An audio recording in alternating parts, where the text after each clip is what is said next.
அனைவருக்கும் வணக்கம். Ideal coaching centre Polur நடத்திய பிசி எக்ஸாமுக்குரிய மாதிரி வினாத்தாள் 4.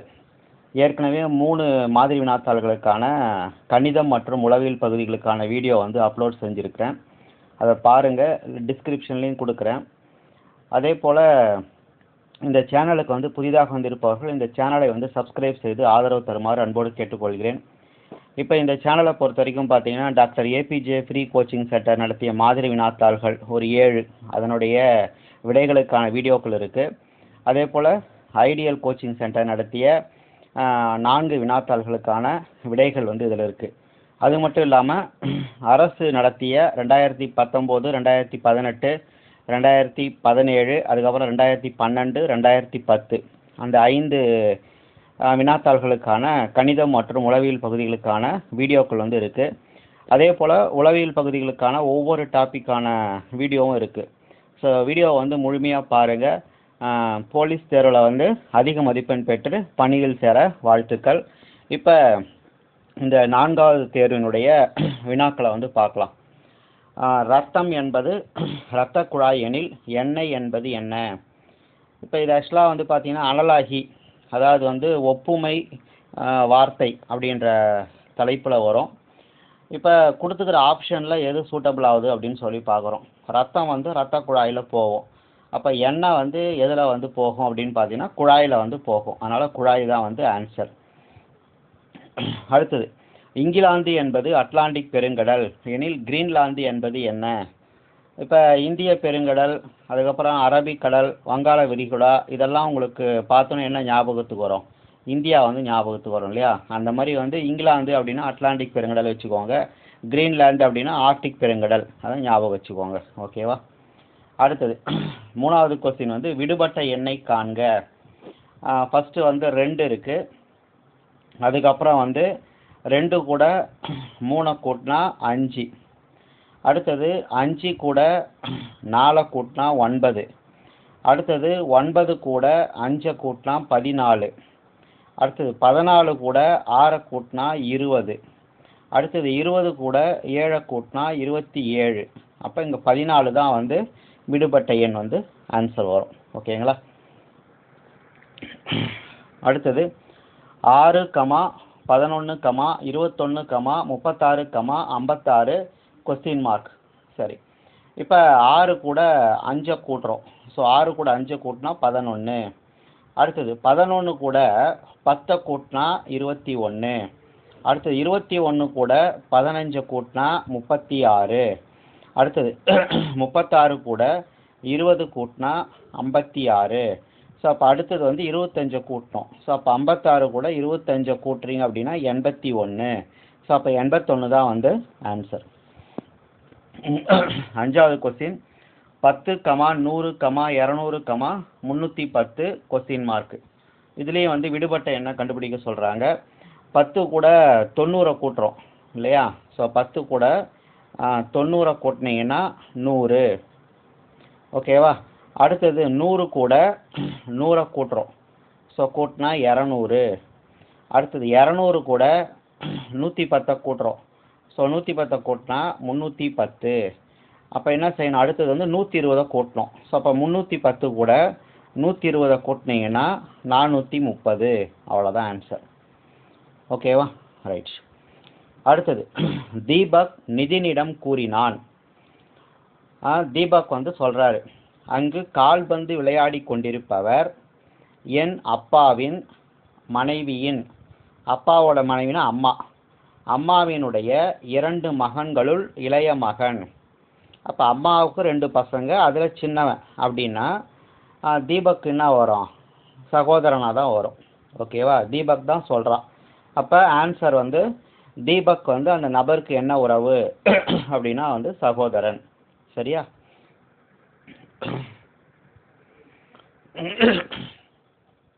ஒரு பெண்ணை குறித்து மஞ்சு கூறினாள், இவள் என் அம்மாவினுடைய மகனுடைய அப்பாவின் சகோதரி, அதாவது அப்பாவோட சகோதரி.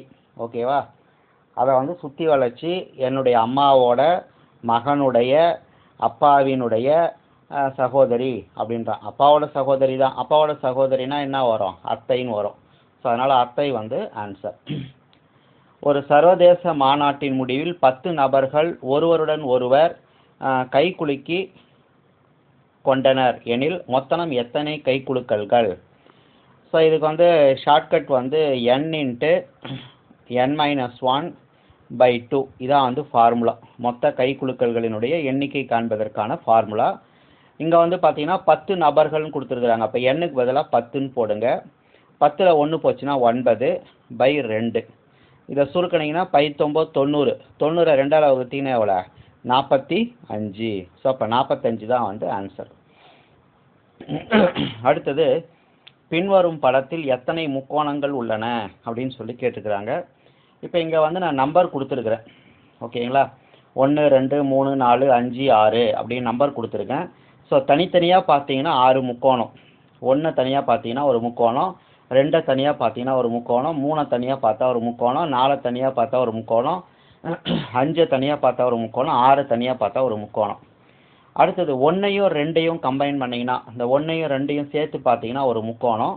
அதுக்கப்புறம் 3ஐயும் 4ஐயும் சேர்த்து பார்த்தீங்கன்னா ஒரு முக்கோணம். அதுக்கப்புறம் 4ஐயும் 5ஐயும் சேர்த்திங்கன்னா ஒரு முக்கோணம். 3ஐயும் 6ஐயும் சேர்த்திங்கன்னா ஒரு முக்கோணம். அதுக்கப்புறம் 1ஐயும் 3ஐயும் பார்த்தீங்கன்னா ஒரு முக்கோணம். அதுக்கப்புறம் வந்து 2ஐயும் 4ஐயும் சேர்த்திங்கன்னா ஒரு முக்கோணம். ஆக மொத்தம் வந்து ஒரு 6 முக்கோணம் வந்து கிடைக்குது. இந்த 2 2ஆக பார்த்தீங்க அப்படின்னா 6 முக்கோணம் கிடைக்குது. ஓகேவா? சரி. அதுக்கப்புறம் 3 3ஆக பார்த்தா எத்தனை முக்கோணம் அப்படின்னு சொல்லி பார்க்கலாம். ஓகேவா? சரி, இதை வந்து நான் 3 3ஆக பார்க்குறப்ப இந்த 2 4 5 2 4 5 இது ஒரு முக்கோணம். 1 3 6 இது ஒரு முக்கோணம். ஓகேவா? அப்போ அது ஒரு 2 6 6 12 இது ஒன்று 14. ஓகேவா? இன்னொரு முக்கோணம். இன்னொரு முக்கோணம் எது வருதுன்னு சொல்லி பாருங்கள். 1 3 1 3 3 6 அடுத்து 2 4 சொல்லியாச்சு, 4 5 சொல்லியாச்சு. ஓகேவா? இன்னும் ஒரு முக்கோணம் வந்து மிஸ் ஆகுது. அந்த ஒரு முக்கோணம் வந்து எதுன்னு சொல்லி கண்டுபிடிங்க. ஸோ கண்டுபிடிச்சிங்கன்னா மொத்தம் வந்து இது ஒரு 6 6 12 12 2 14. ஸோ 14 1 15. இன்னொரு முக்கோணம் வந்து பார்த்தீங்கன்னா இந்த 3 4 5 6 எல்லாத்தையும் சேர்த்து பாருங்கள். 3 4 5 6 இது எல்லாத்தையும் சேர்த்து பார்த்தீங்கன்னா ஒரு முக்கோணம் இப்படி வரும். ஓகேவா? அப்போ அது ஒரு முக்கோணம். ஆக மொத்தம் வந்து 15 முக்கோணங்கள் வந்து இருக்குது.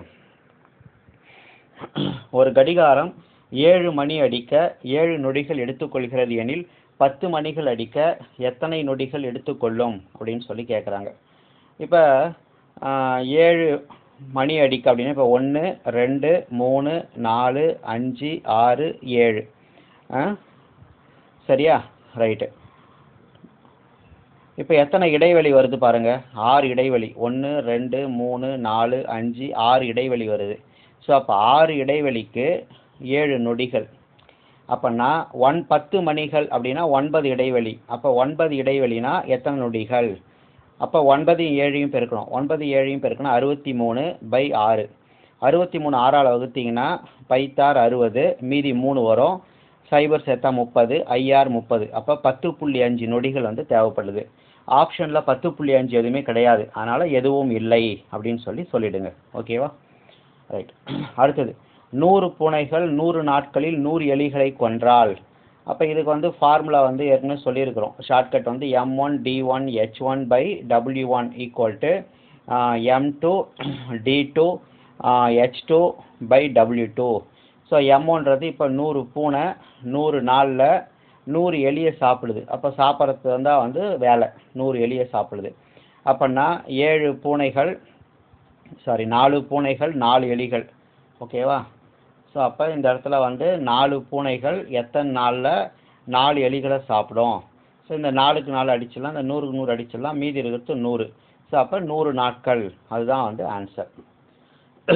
அடுத்தது 12வது கொஸ்டின் ஆல்ஃபபெட் சீரியஸ் டைப்பில் வரும். ஸோ இது வந்து ஆப்ஷனில் இருக்கக்கூடியதை எடுத்து நீங்கள் அந்த டேஷ் இருக்கிற இடத்துல ஃபில் பண்ணிவிட்டு ஏதாவது ஒரு ஃபார்மேட் வந்து ரிப்பீட் ஆகுதா அப்படின்னு சொல்லி பார்க்கணும். அதான் வந்து கான்செப்ட்.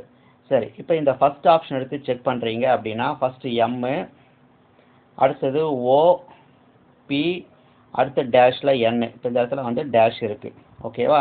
அடுத்தது எம், ஓ, அடுத்தது பி டேஷ் இருக்குது. ஓகேவா? அதுக்கப்புறம் என், அடுத்தது 2 டேஷு. அப்போ எம், ஓ 2 டேஷு. அடுத்தது பிஎன், எம்ஓ, பி லாஸ்டில் என். ஓகேவா? இதில் வந்து பார்த்தீங்கன்னா எம்ஓபிஎன் ஃபார்மேட் வருதா, அது ஒரு பேட்டர்ன் வருது. அதே போல் எம்ஓபிஎன், அதே போல் எம்ஓபிஎன், எம்ஓபிஎன் கரெக்டாக பேட்டர்ன் ஒத்து வருது. அப்போ ஃபஸ்ட் ஆப்ஷன் தான் வந்து ஆன்சர்.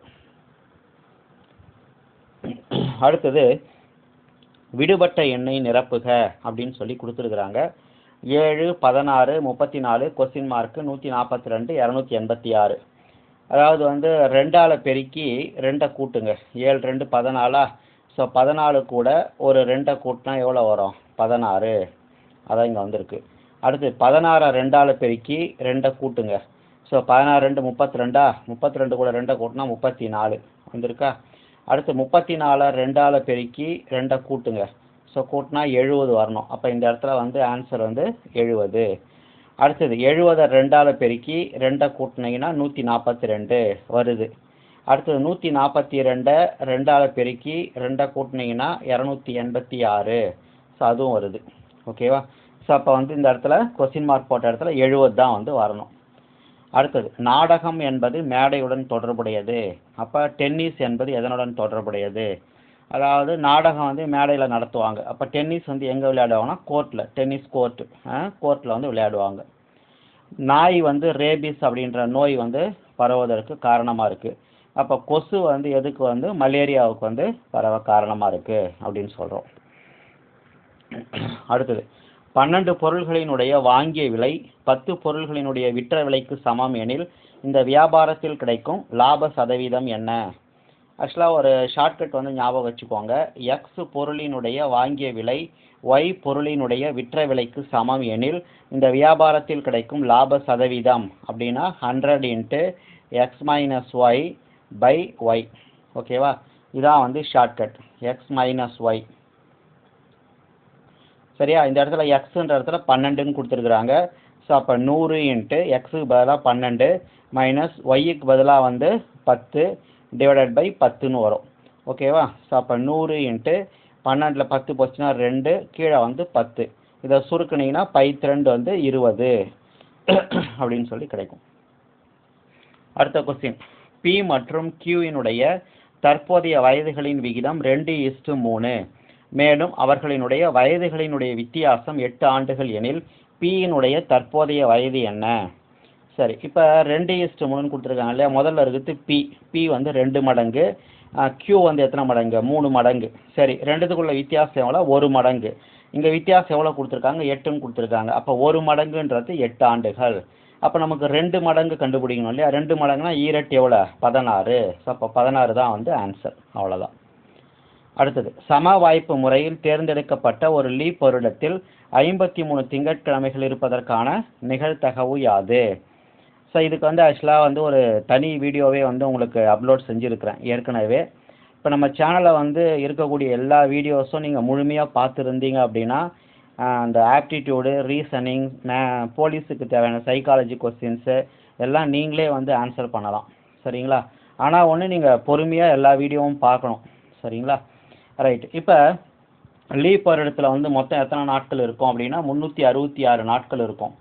ஸோ ஒரு வாரத்துக்கு 7 நாட்கள். அப்போ 7ஆல் டிவைட் பண்ணிங்கன்னா 366 7ஆல் டிவைட் பண்ணிங்கன்னா கோஷன்ட் வந்து என்ன வரும் அப்படின்னா 52 வரும். ஸோ மீதி வந்து 2 வரும். ஸோ அப்போ 52 வாரங்கள் முடிஞ்சிட்டு மீதி 2 நாள் இருக்கும். சரி, அந்த மீதி 2 நாள் வந்து எப்படிலாம் இருக்க வாய்ப்பு இருக்குது அப்படின்னா, ஒன்று ஞாயிறு திங்களாக இருக்கும். ஓகேவா? 2 நாள் தான் அடுத்தடுத்த நாள். இப்போ இந்த மாதிரி வரலாம். இல்லை அப்படின்னா திங்கள் செவ்வாய் வரலாம். இல்லை அப்படின்னா செவ்வாய் புதன் வரலாம். இல்லைனா புதன் வியாழனாக இருக்கலாம். இல்லை வியாழன் வெள்ளியாக இருக்கலாம். இல்லை வெள்ளி சனியாக இருக்கலாம். இல்லை சனி ஞாயிறாக இருக்கலாம். இந்த 7 ஆப்ஷனில் ஏதோ ஒரு ஆப்ஷன் தான் வரும். அப்போ கீழே வந்து 7 போட்டுக்கிறோம். ஏற்கனவே இந்த 52 வாரங்களில் வந்து 52 திங்கட்கிழமை வந்துடும். இப்போ 53ஆவதும் திங்கக்கிழமை வரணும் அப்படின்னா இந்த 2 திங்கக்கிழமை வரத்தில் இது 2 ஆப்ஷன் தான் இருக்குது. அப்போ 2/7 அதான் வந்து ஆன்சர். ஓகேங்களா? அடுத்தது ரிமோட் என்பது ROTEME என மாறினால் PNIICC என்பது என்னவாக மாறும் அப்படின்னு சொல்லி கேட்டுக்கிறாங்க. இப்போ இந்த 6E வந்து எந்த டிஸ்டர்பன்ஸும் பண்ணல, இதுலேயும் 6 அப்படியே இருக்குது, E வந்து அப்படியே இருக்குது. ஓகேவா? இங்கே இருக்கக்கூடிய ஓடியை வந்து இங்கே போட்டிருக்காங்க, அப்படியே இன்டர்சேஞ்ச் பண்ணியிருக்காங்க. இஎம்ஐ வந்து இந்த இடத்துல எழுதியிருக்கிறாங்க. அப்போ இந்த PNICC அப்படின்னும் போது ஃபஸ்ட்டு P அப்படியே போட்டுக்கிறோம், லாஸ்ட்டில் இருக்கிற C அப்படியே போட்டுக்கிறோம். இங்கே இருக்கக்கூடிய ஐசியை வந்து ஃபஸ்ட்டு இங்கே எழுதிக்கிறோம். ஓகேவா? இங்கே இருக்கக்கூடிய எண்ணெயை வந்து அடுத்து எழுதிக்கிறோம். அப்போ PIC NIC அப்படின்னு சொல்லி வரும். அதான் வந்து கொஸ்டின். அடுத்தது ஷிஃப்ட் என்பது RFFBO என மாறினால் LKUMB என்பது என்னவாக மாறும்? ஆக்சுவலாக இது கொஸ்டின் வந்து கொஞ்சம் ட்விஸ்ட் பண்ணி கேட்டுக்கிறாங்க, ஆனால் டிரான்ஸ்லேட் பண்ணும்போது தப்பாக டிரான்ஸ்லேட் பண்ணியிருக்கிறாங்க. அதாவது ஷிஃப்ட் என்பது இந்த மாதிரி மாறி இருக்கு அப்படின்னா கீழ்கண்டவற்றில் இந்த 4ல் எது வந்து LKUMB ஆக மாறும் அப்படின்னு சொல்லி கேட்குறாங்க. ஓகேங்களா? சரி, இப்போ ஷிஃப்ட்டுன்றது இந்த மாதிரி மாறி இருக்கு. எப்படி RFFB1 மாறி இருக்கு இல்லையா? எஸ்ஸுக்கு முன்னாடி எழுத்து என்னது? 6. ஓகேவா? அதாவது ஷிஃப்ட் SHIFT இது வந்து என்னவா மாறி இருக்குன்னா RFFBO அப்படின்னு சொல்லி மாறி இருக்கு. RFFBO அப்படின்னு சொல்லிட்டு. சரி, எஸ்ஸுக்கு முன்னாடி என்ன எழுத்து? 6. ஓகேவா? இப்போ நம்ம என்ன கண்டுபிடிக்கணும் அப்படின்னு பார்த்தீங்கன்னா LKUMB, இந்த இடத்துல LKUMB. அப்போ இங்கே என்ன வரும்னு சொல்லி கேட்குறான். வழக்கமாக இங்கே கொடுத்துட்டு இதை தான் ஆன்சர் கேட்பாங்க. இப்போ இதை கொடுத்துட்டு இதை கேட்குறாங்க. ஓகேவா? சரி, இப்போ 6க்கு அடுத்து எஸ் இல்லையா? அப்போ எல்லுக்கு அடுத்தது என்ன வரும்? எம் வரும். ஸோ அப்போ ஃபஸ்ட் லெட்டர் வந்து எம். ஃபஸ்ட் லெட்டர் எம் இருக்கிற மாதிரி பார்த்தீங்கன்னா ஒரு 3 ஆப்ஷன்ஸ் இருக்குது. 3 ஆப்ஷன்ஸ் இருக்குது. சரி, அடுத்தது ஹெச்ன்றது எஃப்ஆ மாறி இருக்கு. இந்த ரெண்டாவது எழுத்து ஷிஃப்ட்டில் ஹெச்ன்றது எஃப்ஆ மாறி இருக்கு. அதாவது FGH, அதாவது ரிவர்ஸில் 2 ஜம்ப்பு. ஓகேவா? சரியா? இல்லை நீங்கள் இங்கேருந்து பார்க்குறப்ப எஃப்ன்றது GH 2 ஜம்ப் ஆகிருக்கு. அப்போ கே கொடுத்துருக்காங்க இல்லையா? கேவுக்கு அப்புறம் எல்லு எம் இந்த ஜம்ப்பு. அப்போ இந்த இடத்துலையும் எம் தான் வரும், செகண்ட் லெட்டரும் எம் தான் வரும். ஸோ அப்போ செகண்ட் லெட்டர் எம் வர மாதிரி இந்த ஒரு ஆப்ஷன் தான் இருக்குது. MMXOC, அதான் XQG, அதான் வந்து ஆன்சர். ஓகேங்களா? சரி, அடுத்து 21வது கொஸ்டின். டிசம்பர் என்பது ERMBCEDE என மாறினால் ERMBVENO என்பது என்னவாக மாறும்? இப்போ இங்கே பார்த்தீங்கன்னா இங்கே ஃபஸ்ட்டு 2 லெட்டர் டிஇ எடுத்து அப்படியே இங்கே டின்னு எழுதியிருக்கிறாங்க. அடுத்த 2 லெட்டர் சிஇ எடுத்து இந்த இடத்துல சின்னு எழுதியிருக்கிறாங்க. அடுத்த லெட்டர் எம்பி எடுத்து இங்கே எம்பின்னு எழுதியிருக்கிறாங்க. அடுத்த 2 லெட்டர் இஆர் எடுத்து இஆர்னு எழுதியிருக்கிறாங்க. ஓகேவா? ஸோ அப்போ இங்கே வந்து என்ன செய்யணும்? இந்த ஃபஸ்ட் 2 லெட்டர் NO வந்து முன்னாடி வரும். அடுத்தது வந்து VE வந்து 2வது வரும். அடுத்தது வந்து MB அதுக்கு அடுத்தது வரும். அடுத்தது ER வந்து லாஸ்ட்டில் வரும். அவ்வளோதான் ஆன்சர். நவம்பர் அப்படின்றது ஆன்சர்.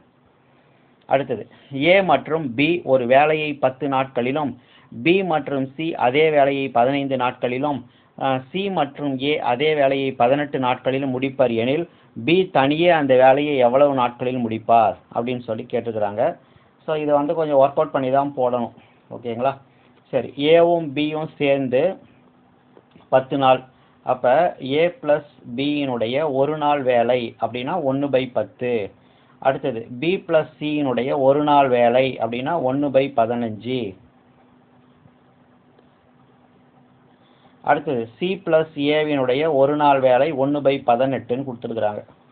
சரி, இப்போ நீங்கள் அப்படியே கூட்டுறீங்க அப்படின்னா 2A வரும், 2B வரும், 2C வரும். ஸோ அப்போ 2 × A + B + Cயினுடைய ஒரு நாள் வேலை அப்படின்னு பார்க்கும்போது 1/10 + 1/15 + 1/18 அப்படின்னு சொல்லி வரும். ஸோ இது மூணுத்தையும் கூட்டுறீங்க அப்படின்னா கீழே வந்து 90 எடுத்துக்கிறீங்க. எல்சிஎம் வந்து 90 எடுக்கிறீங்க. ஸோ இதை வந்து 9ஆல் பெருக்குனா வந்து 90. அப்போ மேலே கற்ற 9ஆல் பெருக்கிக்கிறீங்க. 15 வந்து 6ஆல் பெருக்குனா 90. மேலே கத்தியும் 6ஆல் பெருக்கிக்கிறீங்க. 18 வந்து 5ஆல் பெருக்குனா 90, மேலே வச்சு 5ஆல் பெருக்கிக்கிங்க. அப்போ 9 ஆரம் 5, 5 5 20. ஸோ அப்போ 20/90ன்னு வரும். ஸோ இதை சுருக்குனீங்க அப்படின்னா 2/9ன்னு வரும். ஓகேவா? இங்கே இருக்கக்கூடிய 2 இருக்கு இல்லையா, 2 × a + b + c. அப்போ வெறும் a + b + c மட்டும் வச்சுக்கிறேன். வைக்கும் பொழுது ஏற்கனவே 2/9 இருக்கு இல்லையா, இந்த 2 வந்து கீழே வரும். ஸோ இந்த 2 கேன்சல் ஆயிடுச்சு அப்படின்னா 1/9 அப்படின்னு சொல்லி வரும். ஸோ அப்போ a + b + c மூணு பேருனுடைய ஒரு நாள் வேலை என்ன அப்படின்னு பார்த்தீங்கன்னா 1/9 அப்படின்னு சொல்லி கிடைக்குது. ஓகேவா? 1/9 அப்படின்னு சொல்லி கிடைக்குது.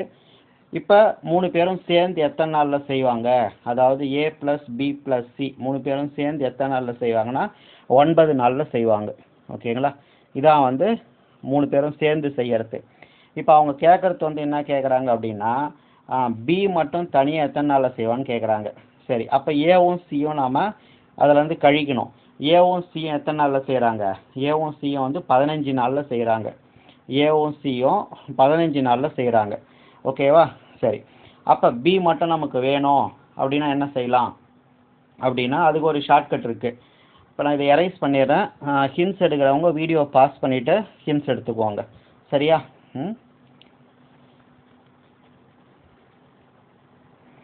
சரி, இப்போ இதுக்கு என்ன ஷார்ட்கட் அப்படின்னா ரெண்டுத்தையும் பெருக்க போகிறீங்க. ஸோ அந்த 15ஐயும் 9ஐயும் பெருக்கிட்டு ரெண்டுத்துக்குள்ள வித்தியாசம் 6. அப்போ வந்து பியோட தனியாக எத்தனை நாளில் செய்வான்னு கிடச்சிரும். ஓகேவா? சரி, அப்போ 3 9, அடுத்தது 2 3 6, 5 9, அடுத்தது வந்து ஏவும் சியும் சேர்ந்து 18 நாள். ஆக்சுவலாக 15 நாள் கிடையாது, ஏவும் சியும் வந்து 18 நாள். அப்போ இந்த இடத்துல 18 வரும். அப்போ இந்த இடத்துல வந்து 18 வரும். 18ஐயும் 9ஐயும் பெருக்கிக்கிட்டு கீழே வந்து வித்தியாசம். ஓகேவா? 18க்கு 9க்குள்ள வித்தியாசம் 9. அப்போ என்ன செய்யணும், இந்த 9 கேன்சல் ஆச்சுன்னா 18 மட்டும் வரும். அப்போ பி மட்டும் தனியாக அந்த வேலையை எத்தனை நாளில் செய்வார் அப்படின்னா 18 நாளில் செய்வார். அடுத்தது, எந்த வரைபடம் மொழி பிரெஞ்சு மற்றும் ஜெர்மன் ஆகியவற்றுக்கிடையே உள்ள உறவை குறிக்கிறது அப்படின்னு சொல்லி கேட்குறாங்க. ஸோ அப்போ பொதுவாக வந்து ரெண்டுமே மொழி தான், அதனால் பெரிய வட்டன்றது மொழியை குறிக்கும். அதுக்குள்ளே வந்து பிரெஞ்சு ஜெர்மன் ரெண்டை வந்து தொடர்பற்றது, அதனால் தனித்தனியாக போட்டுக்கிறோம். ஸோ அப்போ அதனால் தான் வந்து ஆன்சர். அடுத்து, ரூபாய் 600க்கு 5% வட்டி வீதத்தில் 4 மாதங்களுக்கான தனி வட்டி யாது? ஆக்சுவலாக இது 5%. தமிழ் ஃபாண்ட்டில் வந்து பர்சன்டேஜ் வந்து 3 மாதிரி உங்களுக்கு தெரியுது. ஓகேங்களா? ஸோ ஃபார்முலா வந்து PNR/100. P வந்து 600, N வந்து 4 மாதம் இல்லையா, அதனால் 4/12ன்னு போடணும். 4 மாதம், அதை ஆண்டா மாற்றுறதுக்காக கீழே வந்து 12 போடுறோம். அடுத்தது R வந்து 5. ஓகேவா? /100. இப்போ இதை சுருக்குறீங்க அப்படின்னா 6 டைம் வரும். ஓரார் 6, ஈரார் 12, ஓர் 2 2, 2 2 4. ஸோ அப்போ ஈரஞ்சு 10. ஸோ அப்போ 10ன்றது தான் வந்து ஆன்சர். ஓகேவா? அடுத்தது, 8 பேர் ஒரு வேலையை 24 நாட்களில் முடிப்பார்கள். அப்போ 8 பேர் 24 நாளில் முடிக்கிறாங்க. அப்போ M1 D1 = M2 D2, அதான் வந்து ஷார்ட்கட்டு. ஓகேவா? அப்போ 8 × 24 12 பேர் எத்தனை நாளில் முடிப்பாங்க, எத்தனை நாள் D. அப்போ இந்த 12 இன்சைடு வந்துச்சுன்னா வகுத்தலாம் மாறும். ஸோ அப்போ 8 × 24 / 12. அப்போ ஓர் 12 12, ஈர் 12 24. ஸோ அப்போ 8 2 16. ஸோ அப்போ 16 நாளில் முடிப்பாங்க. அடுத்தது, பின்வருவனவற்றுள் எது பெரியது? இப்போ 2/5 கொடுத்துருக்காங்க, 2/6 கொடுத்துருக்காங்க. அப்போ 2/5 கண்டிப்பாக கிடையாது, அந்த ஆப்ஷன் விட்டுடலாம். அடுத்தது 6 ஸ்கொயர். 6 ஸ்கொயர்னா 6 6 36. 5 ஸ்கொயர் அப்படின்னா 5 25. 2/6 அப்படின்னா 2 வந்து 6 முறை பெருக்கணும். ஓகேவா? ஸோ 2 வந்து 6 முறை பெருக்கினா 2 2 4, 4 2 8, 8 2 16, 16 2 32, 32 2 64. அப்போ எது பெருசு அப்படின்னா 64 தான் பெருசு. அப்போ 2/6 தான் வந்து பெருசு. ஓகேவா? அடுத்தது, 25 மாணவர்களில் 72% பேர் கணித பாடத்தில் திறமையானவர்கள். சரியா? அப்போ மீதி இருக்கக்கூடிய 100ல் 72 போச்சுன்னா 28% பேர் வந்து திறமையற்றவர்கள். கணித பாடத்தில் திறமையற்றவர்களுடைய எண்ணிக்கை எவ்வளோன்னு கேட்குறான். மொத்தம் எவ்வளோ? 25 பேர். ஸோ அப்போ 25ல் 28% எவ்வளோன்னு சொல்லி கண்டுபிடிக்கணும். ஸோ அப்போ 25 பெருக்கல் 28/100 ஓர் 25 25 4 25 100 28 4ஆல் வகுத்தீங்கன்னா 7. ஸோ அப்போ 7% அதான் வந்து ஆன்சர். அடுத்தது 28வது கொஸ்டின். அமித் என்பவர் 30 மீட்டர் கிழக்கு திசையை நோக்கி நடந்தார். இப்போ இதுக்கு வந்து ஒரு டயக்ராம் போடணும். ஸோ ஆக்சுவலாக வந்து டயக்ராம் போகிறப்ப இந்த திசைகள் ஞாபகம் வச்சுக்கோங்க. மேலே இருக்கிறது வந்து நார்த்து, ஓகேவா, இந்த திசை வந்து ஈஸ்ட்டு, கீழே இருக்கிறது சவுத்து, இது வந்து வெஸ்ட்டு, ஓகேவா. சரி, ஃபஸ்ட்டு வந்து அமித் என்பது 30 மீட்டர் கிழக்கு திசையை நோக்கி நடந்தார். அப்போ கிழக்கு திசையை நோக்கி இவ்வளோ 30 நடக்கிறாரு, ஓகேவா. சரி, அடுத்தது வலது பக்கம் திரும்பி 40 மீட்டர் நடந்தார். வலது பக்கம்னா கடிகார முள் திசை, அப்போ இந்த சைடு திரும்பி ஒரு 40 நடக்கிறாரு. அடுத்தது இடது பக்கம் திரும்பி 30 மீட்டர், இடது பக்கம்னா எதிர் திசை, கடிகார முள்ளுக்கு எதிர் திசை, அப்போ இந்த பக்கம் திரும்பி நடக்கிறாரு. எவ்வளோ நடக்கிறாரு? 30 மீட்டர் நடக்கிறாரு, ஓகேவா. சரி, ஆரம்ப புள்ளியிலிருந்து தற்போது எந்த திசையில் உள்ளார் அப்படின்னு சொல்லி கேட்குறாங்க. அப்போ இங்கிருந்து அவர் இப்போ இந்த திசையில் இருக்கிறார். அப்போ இப்படி வருது திசை, ஓகேவா. இந்த திசை இப்படி வருது. அப்போ என்ன திசை இது? தென்கிழக்கு, ஓகேவா. ஸோ அப்போ தென்கிழக்கு தான் வந்து ஆன்சர். அடுத்தது லோகேஷ் என்பவர் தன் வீட்டிலிருந்து 15 கிலோமீட்டர் வடக்கு திசையை நோக்கி நடந்து, வடக்கு திசையை நோக்கி நடக்கிறார். வடக்கு திசைனா இப்படி மேலே வரும், ஓகேவா. வடக்கு திசையை நோக்கி எவ்வளோ நடக்கிறாரு? 15 கிலோமீட்டர் நடக்கிறாரு. அப்புறம் மேற்கு நோக்கி, மேற்குனா இந்த திசை, மேற்கு நோக்கி 10 போகிறாரு, ஓகேவா. மீண்டும் தெற்கு திசையை நோக்கி 5, தெற்கு திசையை நோக்கி 5 போகிறாரு. கடைசியாக கிழக்கு திசையை நோக்கி 10, கிழக்கு திசையை நோக்கி 10 போகிறார். அப்படின்னா அவர் வீட்டிலிருந்து எந்த திசையில் உள்ளார்? இப்போ இங்கிருந்து ஆரம்பிக்கிறாரு, இப்போ இங்கே இருக்கிறாரு. எந்த திசையில் இருக்காருன்னா மேல் நோக்கி இருக்கிற திசைனா அந்த வடக்கு இல்லையா, அதனால் வடக்கு திசையில் இருக்கிறார், அவ்வளோதான். அடுத்தது P என்பது வகுத்தல், Q என்பது பெருக்கல், R என்பது ப்ளஸ், S என்பது மைனஸ் எனவும் எடுத்துக்கொள்ளப்பட்டால் இதனுடைய மதிப்பு என்னன்னு சொல்லி கேட்குறாங்க. சரி, ஃபஸ்ட்டு வந்து மாற்றிக்கணும். ஸோ 18 Qன்னு கொடுத்துருக்குறாங்க. Q என்பது பெருக்கல், அப்போ 18 பெருக்கல் 12. அடுத்து P கொடுத்துருக்காங்க, Pனா வகுத்தல், வகுத்தல் 4.